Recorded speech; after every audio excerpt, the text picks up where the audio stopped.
আজকে অনেক দিনের একটা ইচ্ছা পূরণ করে ফেললাম। এটা আমি অনেক খুঁজতাম কিন্তু পেতামই না। যাক ফাইনালি মেলায় গিয়ে হারিয়ে যায়নি, কিছু হারানো জিনিস খুঁজে নিয়ে আসলাম। আসসালামু আলাইকুম, কেমন আছেন সবাই?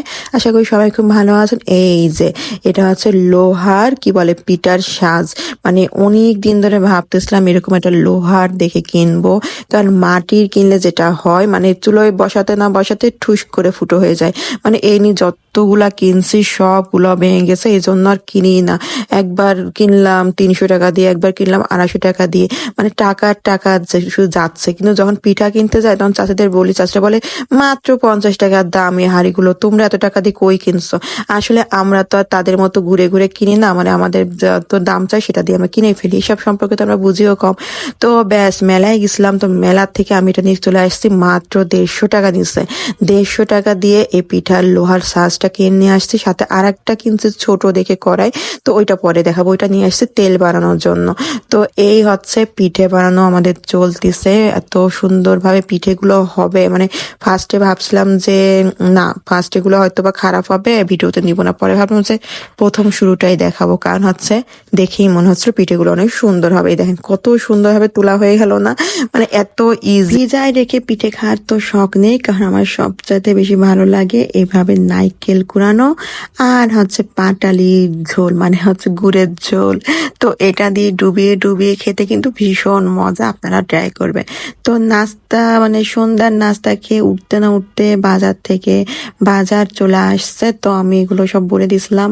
আর আমি ইদানিং বাজারে শীত পড়ছে তো মানে একসাথে একটু করি, তারপরে বাইরে যা একটু কমাই দিছি, কারণ হচ্ছে বাইরে গেলে বাবু আমার সাথে যাবে। তারপরে এই ঠান্ডার সময় তো ওর বাবা বললো যে এখন একবারে সব বাজার করে দিব, বাইরে কম নামবে, বাবু নিয়ে বাইরে অত বেশি যাওয়ার দরকার নেই। তো এই জন্য একবারে 1 সপ্তাহ বাজার পুরো করে দেয়, যাতে করে আমাকে বাইরে না যাওয়া লাগে। তো আমরা এই ফ্রেশ ফ্রেশ বাজারগুলো নিয়ে আসি হচ্ছে শান্তিনগর থেকে। শান্তিনগর ওখানে আমার এক ভাই আছে, তো তাকে বলে দিলে মানে যা যা বলে দিই সে খুব সুন্দর ফ্রেশ বাজার করে ওখান থেকে পাঠায় দেয়। তো এই যে সব পাঠায় দিছে, আমি তাকে কিছু বলা লাগে না, কারণ তার সাথে আমাদের অনেক দিনের পরিচিত। আর তার বাজার আমরা অনেক খাই, কারণ হচ্ছে সে খুব সুন্দর সুন্দর বাজার করে পাঠায়। আর এখন যেহেতু আমার বাবুর জন্য তাজা তাজা শিং মাছ আমাকে কিনতে হয়, তো আমি তো আর জানি না কোন টাইমে বাজারে গেলে আমি এই শিং মাছগুলো পাবো। তো ওনাকে বললে উনি খুব সুন্দর করে বাজার করে পাঠায় দেয়, একদম তাজা শিং মাছ। পানিতে জিরায় জিরায়, মানে যেটা যেটা হচ্ছিল মনে হবে খাবো সেদিনকে ওইটা আর কি কেটে ফেলতে হবে।